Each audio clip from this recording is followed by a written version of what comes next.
Hey, what's up, guys? Welcome back to my channel. Uh, Today, I wanted to talk to you about something that I believe will hopefully free somebody that's been dealing with something that's been going on in their life for a long time. Or maybe this is something that just came up, but it felt like you feel like it's had a stronghold. So, before we get into it, I basically just want to first and foremost say Merry Christmas. Happy New Year for anyone that sees this after the New Year. I'll probably be taking a little bit of a pause as far as the podcast looks like, just because it does take time for me to set up everything, make these videos, and all that. There's plenty of things I would love to talk about. It's just me more so just figuring out a schedule that works for me as far as when these things are recorded and things like that. For sure, if you are watching this before the end of the year, I do want to challenge you to just write down every single month from January to December for 2024 and just write one thing that you're grateful from God for. It's really easy to just get so caught up in looking in the future and seeing, this is what I'm believing for in 2025, which is great. It's also really easy to see, man, this year has been really terrible and just not the best, and I wish it was better. And whenever we take the time to just sit down and at least write one thing, at least for me, I was able to see, man, God has really moved in a lot of ways that I did not easily reflect on had I not just sat down and just write these out. So I definitely challenge you to do so. It will encourage you and at least show you that the year might not be as favorable or as amazing as you want it to be, or maybe it is, and it's been the best year ever. And it just reminds you just that God's goodness is always new every morning and that it lasts throughout the entire year. So just a quick encouragement. What I wanted to talk to you guys today about was let's just talk about stopping drinking. Let's talk about how to stop drinking.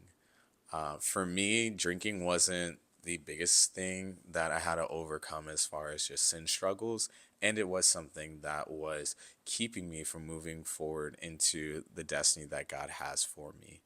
And for a lot of people, drinking is a cultural thing, it's a social thing. It's just something that, helps me de stress or whatever that looks like, right? Or maybe it's something you picked up in high school and college and you just lived with it.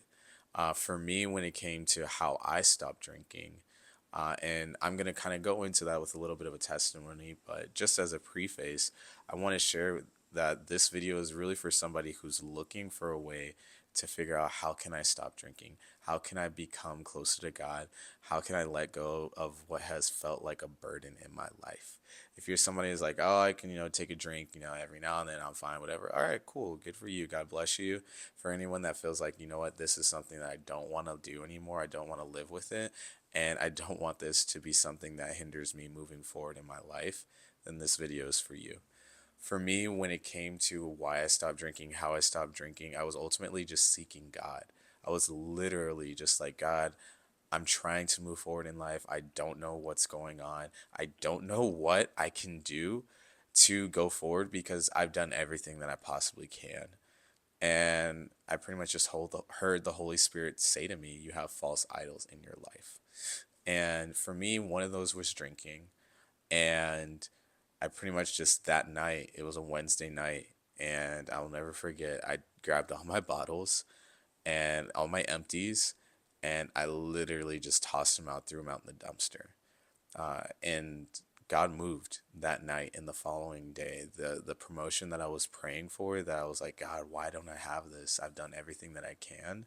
I literally got a call on a Thursday morning with my boss telling me, hey, that promotion that you were waiting for, I have the paperwork for it, and you'll be able to start on Monday. Literally an overnight miracle.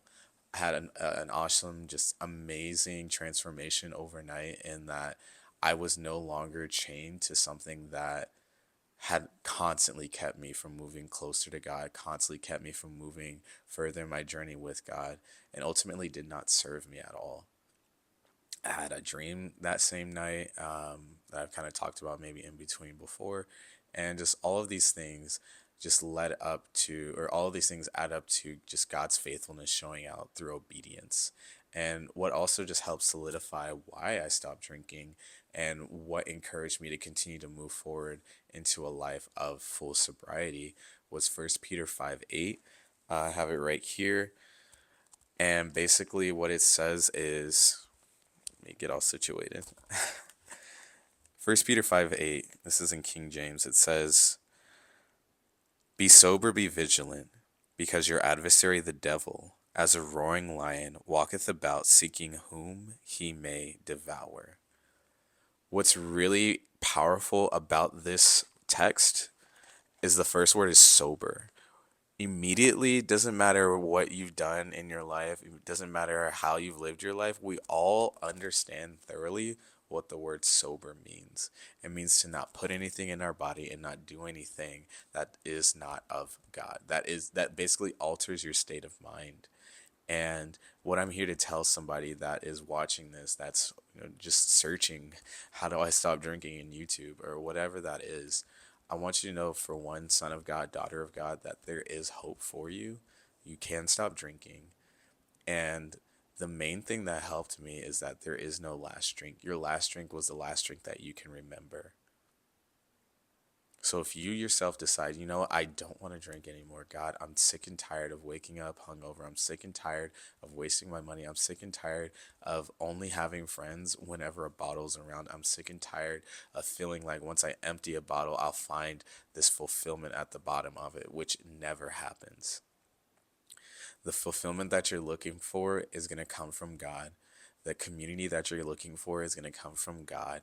The love and the compassion and the just enjoyment and pure joy to live and be alive is going to come from God. And drinking is always going to prevent you from being able to live that fullness of that. Now, a lot of people will say, oh, well, the Bible doesn't really say anything about drinking. It just says don't get drunk. Or it says Jesus, turned his first miracle was turning water into wine. I can go into the details and then the back and forth about that. But this is somebody who's like, you know what? I'm just sick and tired of this. I don't want to drink anymore. And I want to encourage you, son of God. I want to encourage you, daughter of God, that you can do this, that there is more in you that comes out of the Spirit of God than it does from a bottle that will try and weigh you down and keep you from living the fullness of your destiny. And that's what I want to encourage you guys with for the end of this year. Everyone always, talks about how around the holidays, families, uncles, cousins, whoever, friends, exes will always try and lure you back in with, hey, it's just a drink. Hey, it's just a shot. Old coworkers. Hey, let's catch up, whatever that is. If you ever feel anybody that is trying to tug you back into something that you're actively seeking God for, freedom from, just say no. If there are people in your life that you need to change your relationship dynamic with and be like, hey, whenever you guys are drinking, I'm not going to be a part of that. We can be friends, or you know what? Actually, I don't want to be friends with you if all you're going to do is drink or if you're going to constantly be drinking. I love you as a person. I respect you as a person. And for me, this is what a boundary is. For me, I don't want to be around that environment. You can go ahead and do that. You have permission to remove people from your life, or just pray the prayer, God, if there's anything in my life that's keeping me from having a closer connection to you, please remove it. No matter how harmful it may be and how much it may hurt my feelings, I don't want to be disconnected from you than I already am right now. And in fact, I want to grow closer to you, God. And if it's choosing between getting closer to you or staying with those friend group, staying in this relationship, then I'm going to choose you every time, God. And so I want to encourage you guys, you can do it. You can stop drinking. I've been sober from drinking for, in May, Single Day Mile next year, it'll be 3 years. And I just want to let you know that God is going to be able to move in your life just like he moved in mine. So I love you guys. I thank you so much for just staying in tune with me, for supporting, for watching. I try my best to basically just speak to, honestly, my old self and speak to somebody who can relate to what it's like to, you know, live the life that we do right now. And so, yeah. And for anyone who's like, oh, well, drinking's helped me go to sleep, or drinking's helped me just, not do something crazy, or drinking has, whatever the excuse is, I just want you to know that God can do more than what you believe drinking is doing for you. For me, I've been having the best sleep in my life since I stopped drinking. I've had more money in my bank account, more money as far as just a job and a career in general. And my life has been so much more better since I decided, Jesus, you're all that I need, and you're exactly who I want in my life, more than a bottle. So I love you guys. I thank you so much. I'm so grateful for you. May God bless you. Going into 2025, I hope He surpasses your expectations. And before 2024 ends, I hope He gives you a surprise that you weren't expecting. So thank you. I love you guys. Until next time, peace.